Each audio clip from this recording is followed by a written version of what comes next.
ನಮಸ್ಕಾರ. K2 ಕನ್ನಡ ನ್ಯೂಸ್ಗೆ ಸ್ವಾಗತ. ವೀಕ್ಷಿಸಿ ಈ ದಿನದ ಸುದ್ದಿಗಳ ರೌಂಡ್ ಅಪ್. ರಾಯಚೂರು ನಗರದ ಪಟೇಲ್ ರಸ್ತೆಯಲ್ಲಿನ ಮನೆಯೊಂದರಲ್ಲಿ ಆಕಸ್ಮಿಕ ಅಗ್ನಿ ಅವಘಡ. 4 ತುಂಬಿದ ಸಿಲಿಂಡರ್ಗಳಿದ್ದರೂ ತಪ್ಪಿದ ಭಾರೀ ಅನಾಹುತ. ಪಟೇಲ್ ರಸ್ತೆಯಲ್ಲಿ ಕಚೋರಿ ಸಮೋಸ ಮಾರುವ ಉದಯ್ ಕುಮಾರ್ ಎನ್ನುವವರು ತಮ್ಮ ತಿಂಡಿಗಳನ್ನು ತಯಾರಿಸಲು ಹಿಂಬದಿಯಲ್ಲಿ ಮನೆಯನ್ನು ಬಳಕೆ ಮಾಡುತ್ತಿದ್ದರು. ಆ ಮನೆಯಲ್ಲಿ ಬೆಂಕಿ ಕಾಣಿಸಿಕೊಂಡಿದ್ದು ಹೊತ್ತಿ ಹುರಿದಿದೆ. ಅದೇ ಮನೆಯಲ್ಲಿ 4 ತುಂಬಿದ ಅಡುಗೆ ಅನಿಲಗಳಿದ್ದವು. ಅಗ್ನಿಶಾಮಕ ಸಿಬ್ಬಂದಿಯ ಸಮಯ ಪ್ರಜ್ಞೆಯಿಂದ ತಪ್ಪಿದ ಭಾರೀ ಅನಾಹುತ. ಬೆಂಕಿ ತಗುಲಿ ಸಿಲಿಂಡರ್ಗಳು ಸ್ಫೋಟಗೊಂಡಿದ್ದಾರೆ. ಅಕ್ಕಪಕ್ಕದ ಮನೆಗಳಲ್ಲಿ ಭಾರೀ ಅನಾಹುತ ಸಂಭವಿಸುವ ಸಾಧ್ಯತೆ ಇತ್ತು. ತಿಂಡಿಗೆ ಬಳಸುತ್ತಿದ್ದ ಸಾಮಗ್ರಿಗಳು, ಅಡಿಗೆ ಸಾಮಗ್ರಿಗಳು ಬೆಂಕಿಗೆ ಸುಟ್ಟು ಕರಕಲ್ಲು.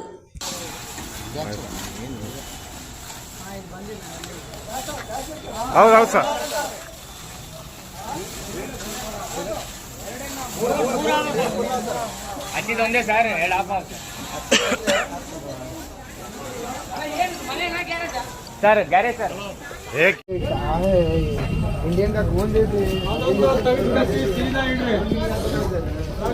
सर आज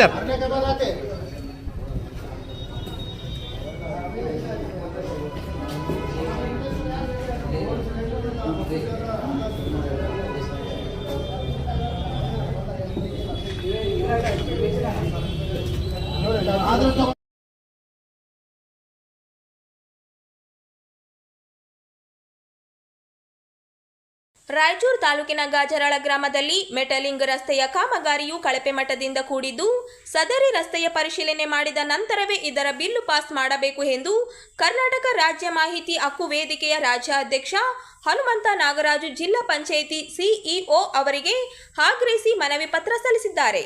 ರಾಯಚೂರು ತಾಲೂಕಿನ ಯಾಪಲ್ದಿನ್ನಿ ಗ್ರಾಮ ಪಂಚಾಯಿತಿ ವ್ಯಾಪ್ತಿಗೆ ಬರುವ ಗಾಜರಾಳ ಗ್ರಾಮಕ್ಕೆ ಪಂಚಾಯಿತಿ ರಾಜ್ ಇಂಜಿನಿಯರಿಂಗ್ ಇಲಾಖೆಯ ವತಿಯಿಂದ ರೂಪಾಯಿ 20 ಲಕ್ಷ ಅನುದಾನ ಬಿಡುಗಡೆಯಾಗಿದ್ದು 1.5 ಕಿಲೋಮೀಟರ್ ಮೆಟಲಿಂಗ್ ರಸ್ತೆ ಕಾಮಗಾರಿ ನಡೆದಿದ್ದು, ಆ ಕಾಮಗಾರಿಯಲ್ಲಿ NREG ಯೋಜನೆ ಅಡಿಯಲ್ಲಿ 4.50 ಸಾವಿರ ರೂಪಾಯಿಗಳಿದ್ದು, ಉಳಿದ ಹಣವು BOCಗೆ ಇರುತ್ತದೆ. ಆದರೆ ಕಾಮಗಾರಿಯಲ್ಲಿ ಪೂರ್ಣ ಪ್ರಮಾಣದಲ್ಲಿ ಕಳಪೆ ಮಟ್ಟದ ರಸ್ತೆ ಕಾಮಗಾರಿಯಾಗಿದ್ದು, ಈ ರಸ್ತೆಗೆ ಕಳಪೆ ಮಟ್ಟದ ಜರಿ ಹೋಗುವ ಗ್ರಾವೆಲ್ ಮಣ್ಣು ಮೆಟಲ್ಗಳನ್ನು ಉಪಯೋಗಿಸುವುದಲ್ಲದೆ ಸರಿಯಾದ ಗಾತ್ರದಲ್ಲಿ ಉಪಯೋಗಿಸದೆ ಗುಣಮಟ್ಟದ ಕಾಮಗಾರಿ ನಿಯಮಗಳನ್ನು ಉಲ್ಲಂಘಿಸಿ ರಸ್ತೆ ನಿರ್ಮಿಸಲಾಗಿದೆ. ಅಲ್ಲದೆ NREG ಅಡಿಯಲ್ಲಿ ಕಡಿಮೆ ಕಾರ್ಮಿಕರನ್ನು ಬಳಸಿ ಅವರ ಬದಲು JCB, ಡೂಜರ್ ಮತ್ತು ಟ್ರಾಕ್ಟರ್ಗಳನ್ನು ಅಳವಡಿಸಿ ಕೆಲಸ ಮಾಡುತ್ತಿದ್ದು, ಈ ರಸ್ತೆಗೆ 10 ರಿಂದ 12 ಲಕ್ಷ ರೂಪಾಯಿಗಳು ಖರ್ಚು ಮಾಡಿದ್ದು ಮೇಲ್ನೋಟಕ್ಕೆ ಸಾಕ್ಷಿಯಾಗಿ ಕಂಡುಬರುತ್ತಿದೆ ಎಂದು ಆರೋಪಿಸುತ್ತಿದ್ದು, ಅನುದಾನ ಲಪಾಟಾಯಿಸಲು ಕೇವಲ 4 ದಿನಗಳಲ್ಲಿ ಒಂದೇ ಬಾರಿ ಕಳಪೆ ರಸ್ತೆ ಕೆಲಸವನ್ನು ಗುತ್ತಿಗೆದಾರರು ಮಾಡಿ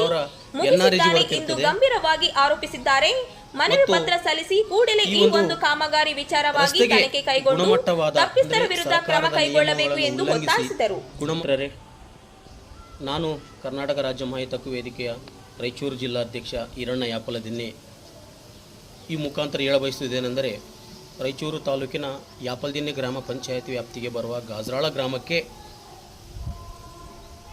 ಒಂದು MLA ಗ್ರಾಂಟ್ಲಿಂದ 20 ಲಕ್ಷ ಅನುದಾನವನ್ನು ಪಂಚಾಯತ್ ರಾಜ್ ಇಂಜಿನಿಯರಿಂಗ್ ಇಲಾಖೆಯಿಂದ ಬಿಡುಗಡೆಯಾಗಿದೆ. ಈ ಒಂದು 20 ಲಕ್ಷ ಅನುದಾನದಲ್ಲಿ ಮೆಟಲಿಂಗ್ ರಸ್ತೆ ಕಾಮಗಾರಿಯನ್ನು ನಡೆದಿರುತ್ತದೆ. ಈ 20 ಲಕ್ಷ ಅನುದಾನದಲ್ಲಿ 1.5 ಕಿಲೋಮೀಟರ್ ಮೆಟಲಿಂಗ್ ರಸ್ತೆ ಕಾಮಗಾರಿ ನಡೆದಿದ್ದು, ಈ ಕಾಮಗಾರಿ ಅಂದರೆ 20 ಲಕ್ಷ ಅನುದಾನದಲ್ಲಿ 4,50,000 NREG ವರ್ಕ್ ಇರ್ತದೆ.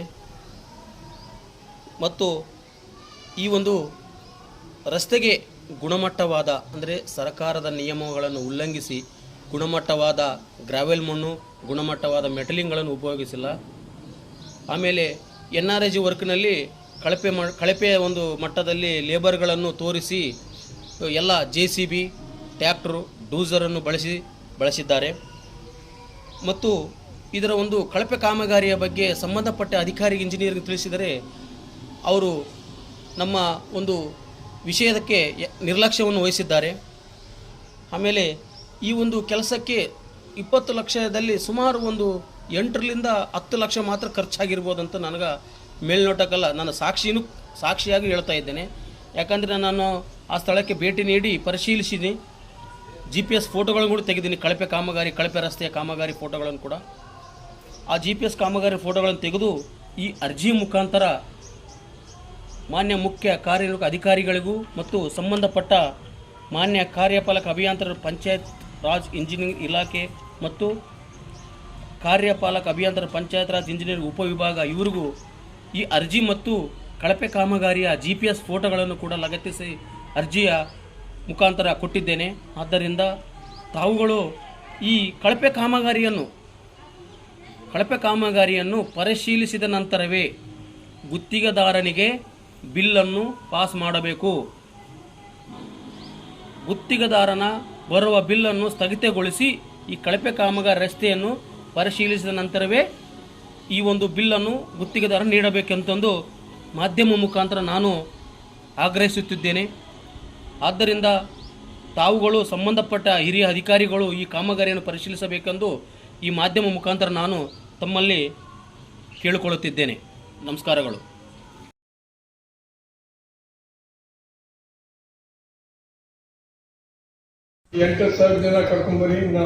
ಹಟ್ಟಿ ಚಿನ್ನದ ಗಣಿ ಸಿಬ್ಬಂದಿ ಹಾಗೂ ಕಾರ್ಮಿಕರ ಹೊಸ ವಸತಿ ಸಮುಚ್ಚಯ ನಿರ್ಮಾಣದ ಶಂಕುಸ್ಥಾಪನೆಗೆ ಆಗಸ್ಟ್ 6ರಂದು ರಾಯಚೂರು ಆಗಮಿಸಲಿರುವ ಮಾನ್ಯ ಮುಖ್ಯಮಂತ್ರಿಗಳ ಕಾರ್ಯಕ್ರಮಕ್ಕೆ ಅಗತ್ಯ ಸಿದ್ಧತೆ ಮಾಡಿಕೊಳ್ಳಬೇಕು ಎಂದು ಹಟ್ಟಿ ಚಿನ್ನದ ಗಣಿ ಕಂಪನಿ ನಿಯಮಿತದ ಅಧ್ಯಕ್ಷರು ಆಗಿರುವ ಶಾಸಕರಾದ JT ಪಾಟೀಲ್ ಅವರು ಹೇಳಿದರು.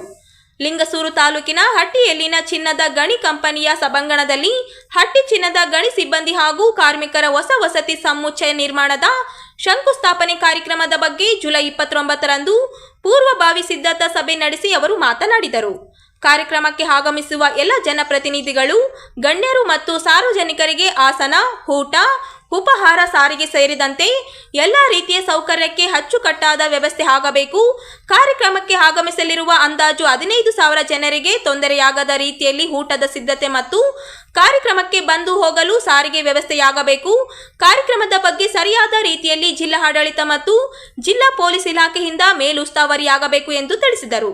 ಮುಖ್ಯಮಂತ್ರಿಗಳಿಗೆ ಅಹವಾಲು ಸಲ್ಲಿಸಲು ಬರುವ ಅರ್ಜಿದಾರರು, ಸಾರ್ವಜನಿಕರು ಮತ್ತು ರೈತ, ಕಾರ್ಮಿಕ ಮತ್ತು ಇನ್ನಿತರ ಮುಖಂಡರಿಗೆ ಅನುಕೂಲವಾಗುವಂತೆ ಅರ್ಜಿ ಸಲ್ಲಿಕೆ ಸ್ಥಳದಲ್ಲಿ ಬ್ಯಾರಿಕೇಡ್ ಅಳವಡಿಕೆ ಮಾಡಬೇಕು ಎಂದು ತಿಳಿಸಿದರು.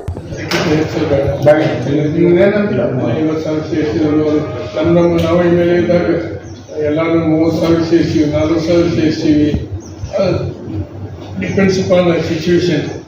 ಈಗ ಅದರ ಅವಶ್ಯಕತೆ ಇಲ್ಲ. ನಾವು ಬಂದವರು ಒಂದು 13,000, 14,000, ಒಂದು 10,000 ಕುರ್ಚಿ ಹಾಕ್ಸೋದು ಮಾಡಿದ್ವಿ. ಕುರ್ಚಿನ ಗರಿ ಕೌಂಟ್ ಮಾಡಿ 10,000 ಹಾಕಿಸ್ತೀವಿ. ಬಾಕಿದ್ದನ್ನು ನೋಡ್ಕೊಂಡು ಮತ್ತೆ ಏನಾಕೈತಿ 4,000-5,000 ಜನ ಪೂರ್ತಿ ಮ್ಯಾಲೆ DC ಅವ್ರು ಹೇಳಿದಂಗೆ ಯಾವುದು ಟೆಂಟ್ ಅದು ಜರ್ಮನ್ ಟೆಂಟ್ ಹಾಕಿಸ್ತೀವಿ.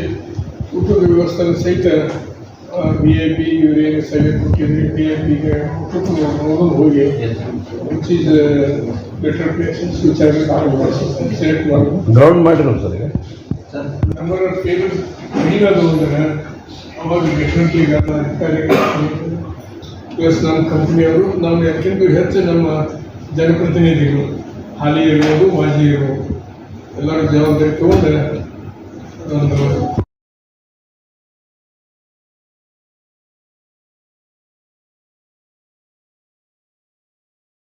ಸಮುದಾಯದ ಯುವ ಮುಖಂಡ ಸನ್ನಿ ರೋನಾಲ್ಡ್ ಅವರನ್ನು ಜಿಲ್ಲೆಯಿಂದ ಗಡೀಪಾರು ಮಾಡಿದ ಆದೇಶ ರಾಜಕೀಯ ಪ್ರೇರಿತ ಎಂದು ಭೀಮ ಆರ್ಮಿ ದೇವದುರ್ಗ ತಾಲೂಕು ಅಧ್ಯಕ್ಷ ವಿಶ್ವನಾಥ ಬಲ್ಲಿದಾವ್ ಅವರು ಹೇಳಿದರು. ಅವರಿಂದು ನಗರದ ಸುದ್ದಿಗಾರರೊಂದಿಗೆ ಮಾತನಾಡುತ್ತಾ ಸಹಾಯ ಆಯುಕ್ತ ಗಜನನ ಬಾಳಯ್ಯ ಅವರು ಸನ್ನಿ ರೋನಾಲ್ಡ್ ಅವರನ್ನು ಗಡೀಪಾರು ಮಾಡಿದ್ದು ನಿಯಮ ಬಾಹಿರ ಹಾಗೂ ನ್ಯಾಯಾಲಯದ ಮಾರ್ಗಸೂಚಿಗಳ ವಿರುದ್ಧ ನಡೆಯಾಗಿದೆ ಎಂದರು. ಗಡೀಪಾರು ಮಾಡಿ ಆದೇಶ ಮಾಡುವುದು ಸಾಮಾನ್ಯ ಪ್ರಕ್ರಿಯೆಯಲ್ಲ ಎಂದು ಸುಪ್ರೀಂ ಕೋರ್ಟ್ ಹಲವು ಪ್ರಕರಣಗಳಲ್ಲಿ ಈಗಾಗಲೇ ಉಲ್ಲಂಘಿಸಿದೆ. ಅಸಾಧಾರಣ ಸಂದರ್ಭಗಳಲ್ಲಿ ಮಾತ್ರ ಮಿತವಾಗಿ ಜಾರಿ ಮಾಡಬಹುದಾಗಿದೆ. ಅಲ್ಲದೆ ಗಡೀಪಾರು ಮಾಡುವುದು ಸಂವಿಧಾನ 19 ಪ್ರಕಾರ ಮೂಲಭೂತ ಹಕ್ಕನ್ನು ಕಸಿದುಕೊಳ್ಳುವಂತಾಗುತ್ತದೆ ಎಂದು ನ್ಯಾಯಪೀಠ ತಿಳಿಸಿದೆ. ಕರ್ನಾಟಕ ಪೊಲೀಸ್ ಕಾಯ್ದೆಯ ಸೆಕ್ಷನ್ 58ರ ಅಡಿ ಗಡೀಪಾರು ಆದೇಶ ಹೋರಾಡಿಸಿದ ಅಂತರ ವ್ಯಕ್ತಿಗೆ ಸಾಕಷ್ಟು ಅವಕಾಶ ನೀಡಬೇಕು ಎಂಬುದು ನಿಯಮವಿದೆ. ಆದರೆ ಸನ್ನಿ ಅವರನ್ನು ಏಕಾಏಕಿ ಗಡೀಪಾರು ಮಾಡಿರುವ ಬಗ್ಗೆ ಸ್ಪಷ್ಟ ಮಾಹಿತಿ ನೀಡಬೇಕು ಎಂದು ಆಗ್ರಹಿಸಿದ್ದಾರೆ. ನಿಯಮ ಬಾಹಿರವಾಗಿ ಅಧಿಕಾರಿಗಳು ಹೆಚ್ಚಿನ ಕಾಲಾವಕಾಶವನ್ನು ನೀಡದೆ ರಾಜಕೀಯ ಒತ್ತಡಕ್ಕೆ ಮಣಿದು ಗಡೀಪಾರು ಮಾಡಿದಂತೆ ಸ್ಪಷ್ಟವಾಗಿ ಎದ್ದು ಕಾಣುತ್ತಿದೆ ಎಂದು ಆರೋಪಿಸಿದರು. 2014ರಲ್ಲಿ ಸನ್ನಿ ಅವರ ಮೇಲೆ 8 ಪ್ರಕರಣ ದಾಖಲಾಗಿದೆ. ಅದರಲ್ಲಿ 7 ಪ್ರಕರಣ ಖುಲಾಸಾಗಿದೆ. ಕೇವಲ 1 ಪ್ರಕರಣಕ್ಕೆ ಅವರನ್ನು ಜಿಲ್ಲೆಯಿಂದ ಗಡೀಪಾರು ಮಾಡಿರುವ ಹಿಂದೆ ರಾಜಕೀಯ ಹಸ್ತಕ್ಷೇಪ ಇದೆ ಎಂದರು. ಕಳೆದ 10 ವರ್ಷಗಳ ಆರೋಪಗಳ ರೊನಾಲ್ಡ್ ಎಸ್ ಅಲಿಯಾಸ್ ಸನ್ನಿ ರೊನಾಲ್ಡ್ ಆರೋಪಗಳ ವಿವಿಧ ಹಿನ್ನೆಲೆಯಲ್ಲಿ ಅಗಸ್ಟಿನ್ ಚಾಮರಾಜನಗರ ಜಿಲ್ಲೆಯ ಅನ್ನೂರು ತಾಲೂಕಿನ ರಾಮಪುರ ಪೊಲೀಸ್ ಠಾಣೆಯ ವ್ಯಾಪ್ತಿಗೆ 6 ತಿಂಗಳ ಗಡೀಪಾರುಗೊಳಿಸಿ ಸಹಾಯಕ ಆಯುಕ್ತರಾದ ಗಜನನ ಬಾಳೆ ಅವರ ಆದೇಶಿಸಿದ ಹಿಂದೆ ರಾಜಕೀಯ ಕುತಂತ್ರ ಇದೆ ಎಂದರು. ರಾಯಚೂರಿನ ಸಹಾಯಕ ಆಯುಕ್ತರಾದ ಉಪವಿಭಾಗದ ದಂಡಾಧಿಕಾರಿಗಳಾದ ಗಜನನ ಬಾಳೆ ಅವರು ಇತ್ತೀಚೆಗೆ ಸನ್ನಿ ರೊನಾಲ್ಡ್ ಅವರ ಮೇಲೆ ಗಡೀಪಾರನ್ನ ಒಂದು ಆದೇಶ ಹೊರಡಿಸಿರ್ತಾರೆ. ಇದು ಸರ್ವೋಚ್ಚ ನ್ಯಾಯಾಲಯದ ನಿಯಮಾವಳಿ ಪ್ರಕಾರ ಇದು ತಪ್ಪಾಗಿರುತ್ತದೆ. ಆ ಕಾರಣ ಈಗ ಇತ್ತೀಚೆಗೆ ನಡೆದ ಒಂದು ಸುಪ್ರೀಂ ಕೋರ್ಟ್ ನ್ಯಾಯಾಲಯ ಕೂಡ ಗಡೀಪಾರು ಆದೇಶ ಮಾಡುವುದು ಸಾಮಾನ್ಯ ಪ್ರಕ್ರಿಯೆ ಅಲ್ಲ ಎಂದು ಹಲವು ಪ್ರಕರಣಗಳಲ್ಲಿ ಈಗಾಗಲೇ ಸುಪ್ರೀಂ ಕೋರ್ಟ್ ಎತ್ತಿ ಹಿಡಿದಿದೆ. ಇದಾದ ನಂತರ ಗಡೀಪಾರು ಮಾಡುವುದು ಸಂವಿಧಾನದ 19(1) ಪ್ರಕಾರ ಇದು ವ್ಯಕ್ತಿಯ ಮೂಲಭೂತ ಹಕ್ಕುಗಳನ್ನು ಕಸಿದುಕೊಂಡಂತಾಗುತ್ತದೆ ಅಂತ ಹೇಳಿ ಈಗಾಗಲೇ ಸುಪ್ರೀಂ ಕೋರ್ಟ್ ಸರ್ವೋಚ್ಚ ನ್ಯಾಯಾಲಯ ಹೇಳಿದೆ. ಇದಾದ ನಂತರ ಕರ್ನಾಟಕ ಪೊಲೀಸ್ ಕಾಯ್ದೆ ಸೆಕ್ಷನ್ 58 ಅಡಿಯಲ್ಲಿ ಯಾವುದೇ ವ್ಯಕ್ತಿ ಗಡೀಪಾರು ಮಾಡಬೇಕಾದ್ರೆ ಆ ವ್ಯಕ್ತಿಗೆ ಸಾಕಷ್ಟು ಅವಕಾಶಗಳನ್ನು ಕೊಡಬೇಕಂತ ಹೇಳಿದೆ. ಆ ವ್ಯಕ್ತಿಗೆ ಯಾಕೆ ನಿಮ್ಮನ್ನು ಗಡೀಪಾರು ಮಾಡಬೇಕು ಅಂತೇಳಿ ಆ ವ್ಯಕ್ತಿಗೆ ತಿಳಿಸ್ಬೇಕು. ಆನಂತರ ವ್ಯಕ್ತಿಯ ಅಹವಾಲನ್ನ ಯಾರು ಈ ಅಧಿಕಾರಿಗಳು ತಿಳಬೇಕಂತ ನಿಯಮನೇ ಇದೆ. ಏಕಾಏಕಿ ಪ್ರಕರಣ ದಾಖಲಾದ ತಕ್ಷಣವೇ ಗಡೀಪಾರು ಮಾಡುವ ಒಂದು ನಿಯಮ ಕಾನೂನಿಲ್ಲ. ಆದರೆ ಇಲ್ಲಿ ನೋಡ್ತಾ ಸನ್ನಿ ರೊನಾಲ್ಡ್ ಅವರ ವಿಚಾರದಲ್ಲಿ ನೋಡ್ತಾ ಇದ್ರೆ ಇದು ಸಂಪೂರ್ಣವಾಗಿ ರಾಜಕೀಯ ಪ್ರೇರಿತವಾದ ಒಂದು ಗಡೀಪಾರಾಗಿದೆ ಎಂದು ಸ್ಪಷ್ಟವಾಗಿ ಕಾಣ್ತಾ ಇದೆ. ಇತ್ತೀಚಿನ ದಿನಮಾನಗಳಲ್ಲಿ ಅವರು ಬಡವರ ಪರವಾಗಿ, ದಲಿತರ ಪರವಾಗಿ, ಅಲ್ಪಸಂಖ್ಯಾತರ ಪರವಾಗಿ, ವಕ್ಫ್ ವಿಚಾರದಲ್ಲಿ ಆಯಿತು, ಇನ್ನೊಂದಾಯಿತು ಆ ವಿಚಾರದಲ್ಲಿ ಬಡವರ ಪರವಾಗಿ ನಿಂತು ಧ್ವನಿ ಎತ್ತಿರುತ್ತಾರೆ. ಈ ಕಾರಣಕ್ಕೆ ಪ್ರಬಲವಾದವರು ಪಟ್ಟಭದ್ರ ಹಿತಾಸಕ್ತಿಗಳು ಅವರನ್ನ ಗಡೀಪಾರು ಮಾಡಲಿಕ್ಕೆ ಸ್ಪೆಸಿಫಿಕ್ ಆಗಿ ಈಗಿನ ರಾಜಕೀಯ ಬೆಳವಣಿಗೆ ನೋಡಿದ್ರೆ ನಮಗೆಲ್ಲ ಗೊತ್ತಾಗ್ಬೋದು. ಮುಂದಿನ ದಿನಗಳಲ್ಲಿ ನಾವು ಹೆಸರು ಪ್ರಸ್ತಾಪ ಮಾಡಿ ಹೇಳ್ತೀವಿ.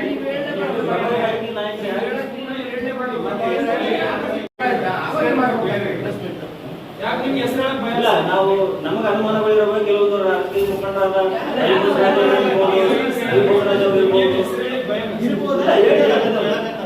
ಇಲ್ಲ, ನಿನ್ನೆ ಹೊಸಪೇಟೆಯಲ್ಲಿ ಕೆಲವೊಬ್ರು ಹೇಳಿದ್ರಲ್ಲ ಆ ರಾಜಕಾರಣಿಗಳು ಯಾರಿದ್ದಾರೆ, ರವಿ ಬೋಸರಾಜ್ ಅವರಿದ್ದಾರೆ.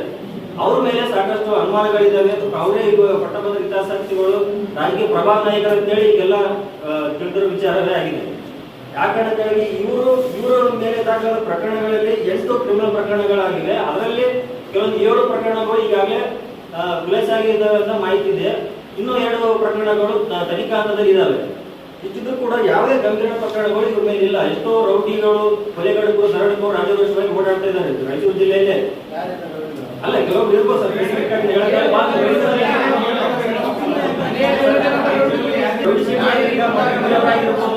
ಮಟಗಬರಿ ಕೆಲವೊಬ್ರು ಇರ್ತಾರಲ್ಲ, ಅವರು ಅಂತವ್ರು ಮಟಗಬರಿ ಕೆಲವರು ರೌಡಿ ಶೀಟ್ ಓಪನ್ ಆಗಿರುತ್ತಲ್ಲ. ಅಲ್ಲ, ರೌಡಿ ಶೀಟ್ ಗಂಭೀರ ಪ್ರಕರಣಗಳಿದ್ರು ಸಹ ಕೆಲವೊಬ್ರು ರಾಜಕೀಯ ಓಡಾಡ್ತಿದ್ದಾರೆ ಅಂತ ಹೇಳಿ ನಮ್ಮ ಗಮನ ಇರೋದಿಲ್ಲ.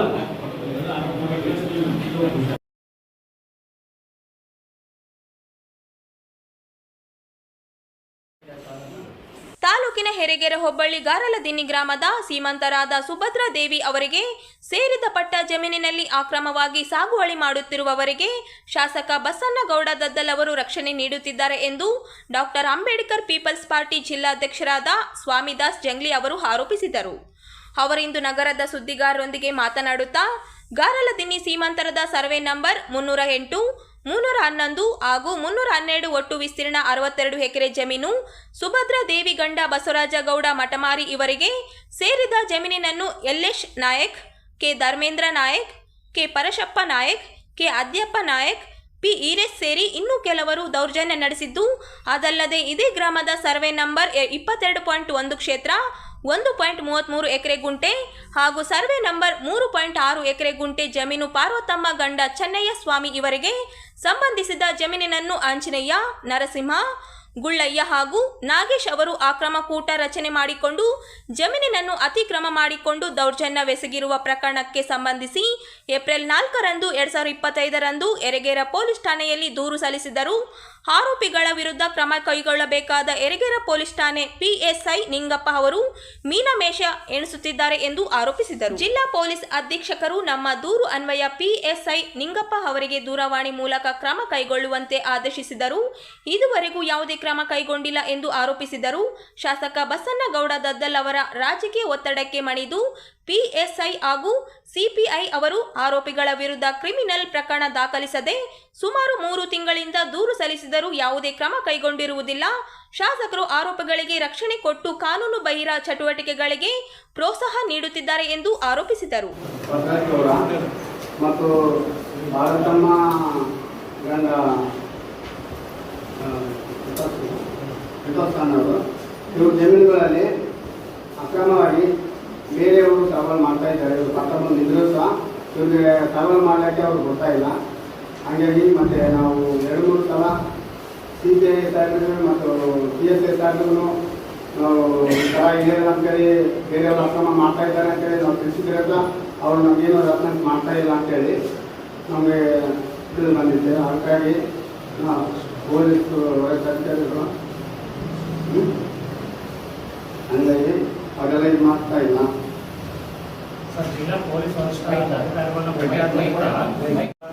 ಅವ್ರು ಏನಂತಂದ್ರೆ ಅವ್ರು ಬ್ಯಾಡ್ರು ಇವರು ಬ್ಯಾಡ್ರು ಅಂತ ಅವರು ಅಪ್ರೋಚ್ ಆಗಿ ಅಂತ ನಾವು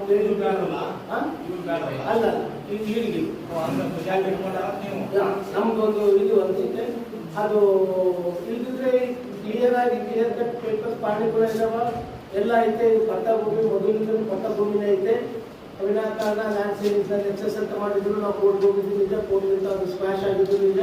ಅವೆಲ್ಲ ಪೇಪರ್ಸ್ ನೋಡ್ತೀವಿ. ಇದು ಎಲ್ಲ ಆದ್ಮೇಲೆನೂ ಒಂದು ಪೀಪಲ್ಸ್ ಅಂಬೇಡ್ಕರ್ ಪೀಪಲ್ಸ್ ಪಾರ್ಟಿ ಅವರು ಏನಂತ ಹೇಳಿದ್ರು, ಅಂಬೇಡ್ಕರ್ ಸಾಹೇಬರು ಸೀನಿಯರ್ ವುಮನ್ಸ್ ಸೀನಿಯರ್ ಮಹಿಳಾ ಅವರಿಗೆ ರಕ್ಷಣೆ ಕೊಡಬೇಕಂತ ಅವರು ಆದ್ಯತೆ ಕೊಟ್ಟಿದ್ರು. ಆದರೆ ಇಲ್ಲಿ ನಮ್ಮ ಒಂದು ಇದರಲ್ಲಿ ವ್ಯವಸ್ಥೆಯಲ್ಲಿ ಅವ್ರಿಗೆ ನ್ಯಾಯ ಸಿಗ್ತಾ ಇಲ್ಲ ಸರ್. ಇದನ್ನು ನಾವು ಖಂಡಿಸ್ತೀವಿ. ಅವರ ಎಕ್ಸಸ್ ಲ್ಯಾಂಡ್ ಅಂತ ಭೂನ್ಯಾಯ ಮಂಡಳಿ ಮಾಡಿದ್ರು. ನಾವು ಕೋರ್ಟ್ ಹೋಗಿದ್ವಿ. ಕೋರ್ಟ್ನಲ್ಲಿ ಅದು ಆರ್ಡರ್ ಸ್ಮ್ಯಾಶ್ ಆಯ್ತು, ಎಕ್ಸಸ್ ಇಲ್ಲ ಅಂತ. ಸೊ ನಮ್ಗೆ ಪಟ್ಟ ಮತ್ತೆ ಮಾಡಿಕೊಡ್ರಿ, ಇವ್ರಿಗೆ ಹಳೆ ಹೆಸರುಗಳು ಇನ್ವೆಸ್ಟ್ ಮಾಡ್ರಿ ಅಂತ ಇದು ಮಾಡಿದ್ರೆ ಕೋರ್ಟ್ ಆರ್ಡರ್ನು ಐತೆ, ಪಾಣಿಗಳು ಆಗ್ಯಾವ. ನಾವು ಸಾಗುವಳಿಗೆ ಹೋದ್ರೆ ಇಲ್ಲ ಇಲ್ಲಿ ಚಲ್ತಿ ಪಾಣಿ ಸುಭದ್ರ ಹೆಸರಿನಲ್ಲಿ ಅದು 60 acres ಐತೆ ಸರ್, 3 ಸರ್ವೆ ನಂಬರ್ಸು. ಆಮೇಲೆ ಪಾರ್ವತಮ್ಮ ಎಷ್ಟು ಐತೆ? 5 ಎಕರೆ. ಇವರು ಆ ಭೂಮಿಯಲ್ಲಿ ಸಾಗುವಳಿ ಮಾಡಲಿಕ್ಕೆ ಅವರು ಬರ್ತಾ ಇದ್ದಾರೆ ಸರ್. ಎಲ್ಲರಿಗೂ ವ್ಯಕ್ತಿಗಳು ನಾನು ಸುಭದ್ರಾದೇವಿಯವರು ಗಂಡ. ಈಗ ನಮ್ಮ ಲೀಡರ್ ಸಾಹೇಬ್ ಹೇಳಿದಂಗೆ ನಾವು ಪಟ್ಟ ಭೂಮಿ ನಾಲ್ಗಿಂದಿ ಸೀಮಾಂತರದಲ್ಲಿ ಹೋಬಳಿಯಲ್ಲಿ ಸರ್ವೆ ನಂಬರ್ 3 ಎಷ್ಟು ವರ್ಷದಿಂದ ನಡುವೆ ಏನಾಯ್ತಂದ್ರೆ ಭೂನ್ಯಾಯ ಮಂಡಳಿನಲ್ಲಿ ಎಕ್ಸಸ್ ಅಂತ ಮಾಡಿದ್ರು. ಸೊ ನಾವು ಕೋರ್ಟ್ ಹೋಗಿದ್ದೇನೋ ನಾವು ಅದಕ್ಕೆ ಕೋರ್ಟ್ ಅದು ಆರ್ಡರ್ ಸ್ಮ್ಯಾಶ್ ಮಾಡಿ ಮತ್ತೆ ನೇಮ್ ಚಾರ್ಜಸ್ ಇದು ಮಾಡಬೇಕಂತ ಪಾಣಿಗಳು ಕೊಟ್ಟಾರೆ.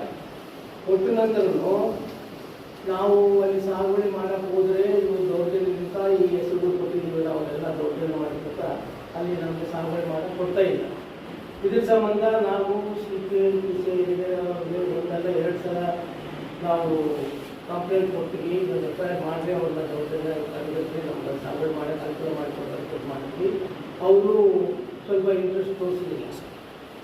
ಆದ ನಂತರ ನಾವು SP ಸಾಹೇಬ್ರು 3 ತಿಂಗಳ ಹಿಂದೆ 1 ಸಲ ಅಲ್ಲ 2 ಸಲ ಅವ್ರಿಗೂ ಇದು ಮಾಡಿದ್ವಿ. ಅವ್ರು ಫೋನ್ ಮುಖಾಂತರ ಏನು ಮಾಡಿದ್ರು ಅಂತಂದರೆ CPI ನಿಂಗಪ್ಪ ಸಾಹೇಬ್ರಿಗೆ ಇವು ಸ್ವಲ್ಪ ಬಗೆಹರಿಸ್ಕೊಂಡ್ರೆ ಅವ್ರದ್ದೇನೈತೆ ಎಲ್ಲ ಡಾಕ್ಯುಮೆಂಟ್ಸ್ ನೋಡಿದ್ದೇನೋ ಇದು ಮಾಡಿರಿ. ಆ್ಯಂಡ್ ಅವ್ರು ಏನಂತ ಹೇಳಿದ್ರು, ಅವ್ರು ಪಾನಿ ಉಳಿದ ಮೇಲೆ ಇದನ್ನು ಮಾಡಿದಂಗೆ ಆಗ್ತದೆ, ಸ್ವಲ್ಪ ರಿಕ್ವೆಸ್ಟ್ ಮಾಡಿಕೊಂಡು ಅಂತ ಹೇಳಿದರು ಅವ್ರ ಮುಖಾಂತರ. ಆದರೂ ಭೀ ಅವರು ಮಾಡಿಕೊಡ್ತೀವಿ ಅಂತ ಒಂದು 2-3 ಸಲ ನಮ್ಮ ಹಿಂದೆ ಪೋಸ್ಟ್ಪೋನ್ ಮಾಡ್ಕೊಂಡು ಹೋದ್ರು. ಆದಮೇಲೆ ನಮ್ಗೆ ಏನಂತ ತಿಳಿಸ್ತಂತಂದರೆ ರಾಜಕೀಯ ಒತ್ತಡ ಇರ್ತಾಯಿದ್ದಂಗೆ ಪ್ರೆಷರ್ಲಿಂದ ಇವರು ಇದನ್ನು ಮುಂದೆ ಹೋಗ್ತಾ ಇದ್ದಾರೆ, ನಮ್ಗೆ ಸರಿಯಾಗಿ ನ್ಯಾಯ ಸಿಗ್ತಾ ಇಲ್ಲ. ಸೊ ನಾವೆಲ್ಲ ಪ್ರೆಸ್ ಮುಖಾಂತರ ಅಂಬೇಡ್ಕರ್ ಪಾರ್ಟಿ ಮುಖಾಂತರ ಅಲ್ಲ ಅವ್ರ ಪ್ರೆಷರ್ಲಿಂದ ಇವರು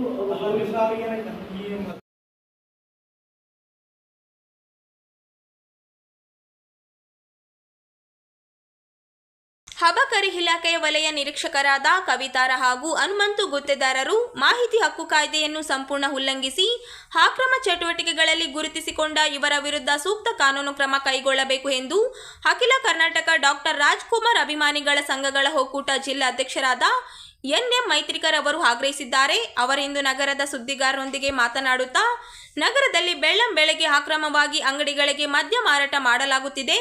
ಆದರೆ ಹನುಮಂತ ಗುತ್ತೇದಾರರು ನಗರದ ಗರಿಷ್ಠ ಸಂಖ್ಯೆಯ CL2 ಸಣ್ಣ ದಿನ ಅಂಗಡಿಯಲ್ಲಿ ರಾಜಾರೋಷವಾಗಿ ನಿಯಮ ಉಲ್ಲಂಘಿಸಿ ಮದ್ಯ ಗ್ರಾಹಕರಿಗೆ ಟೇಬಲ್ ವ್ಯವಸ್ಥೆ ಮಾಡುತ್ತಿದ್ದಾರೆ. ಇವರ ಸಹಕಾರದಿಂದ ಪ್ರತಿನಿತ್ಯ ರೈಲ್ವೆ ಮೂಲಕ ತೆಲಂಗಾಣ ಮತ್ತು ಆಂಧ್ರ ಪ್ರದೇಶಗಳಿಗೆ ಅಕ್ರಮವಾಗಿ ಮದ್ಯ ಸರಬರಾಜು ಮಾಡಲಾಗುತ್ತದೆ ಎಂದರು. ಆದರೆ ಹನುಮಂತ ಅವರು ಇದುವರೆಗೂ 3 ತಿಂಗಳಲ್ಲಿ ಅಕ್ರಮ ಮದ್ಯದ ಅಂಗಡಿ ವಿರುದ್ಧ ಎಷ್ಟು ಪ್ರಕರಣ ದಾಖಲೆ ಮಾಡಿದ್ದಾರೆ ಎಂಬುದರ ಬಗ್ಗೆ ಬಹಿರಂಗಪಡಿಸಬೇಕು ಎಂದು ಆಗ್ರಹಿಸಿದರು. ಈ ಬಗ್ಗೆ ಸಾರ್ವಜನಿಕರು ಮಾಹಿತಿ ಹಕ್ಕು ಅಧಿನಿಯಮ ಮಾಹಿತಿ ಕೇಳಿದರೆ ನಿಯಮ ಹಿಂಬರಹ ನೀಡುತ್ತಿದ್ದಾರೆ ಎಂದು ಆರೋಪಿಸಿದರು. ಮಾಹಿತಿ ಹಕ್ಕು ಕಾಯ್ದೆಯನ್ನು ಉಲ್ಲಂಘಿಸಿ ಅಕ್ರಮ ಕೂಟದಲ್ಲಿ ಭಾಗಿಯಾಗಿ ಮಾಹಿತಿ ನೀಡಿದ ಇವರ ವಿರುದ್ಧ ಕ್ರಮ ಕೈಗೊಳ್ಳಬೇಕು ಎಂದು ಅವರು ಒತ್ತಾಯಿಸಿದ್ದಾರೆ. ಭ್ರಷ್ಟಾಚಾರ ನಡೀತಾ ಇದೆ.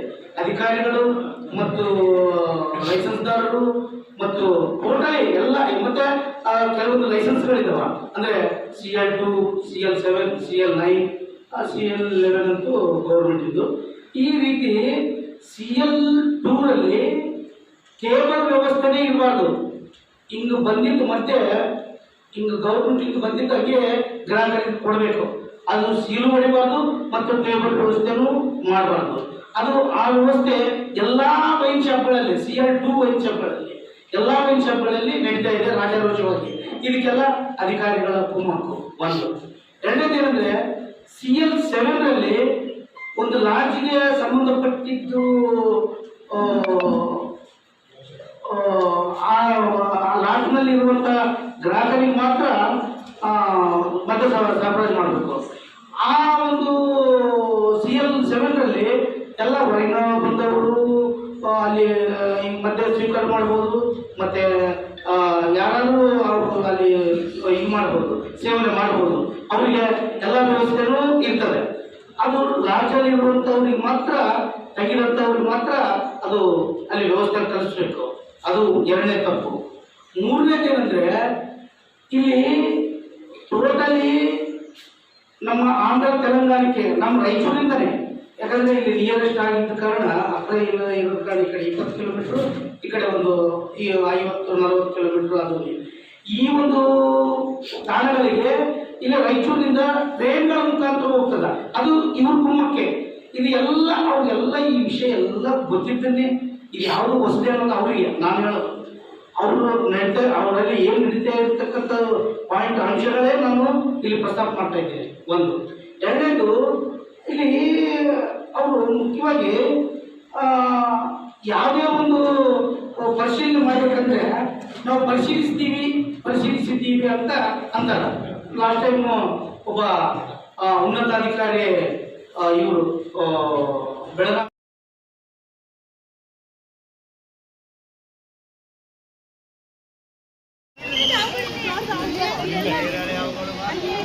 ನಾವು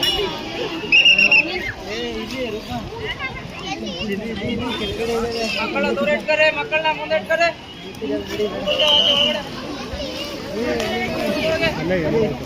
ಅಣ್ಣ ಸ್ವಲ್ಪ ಸೈಡ್.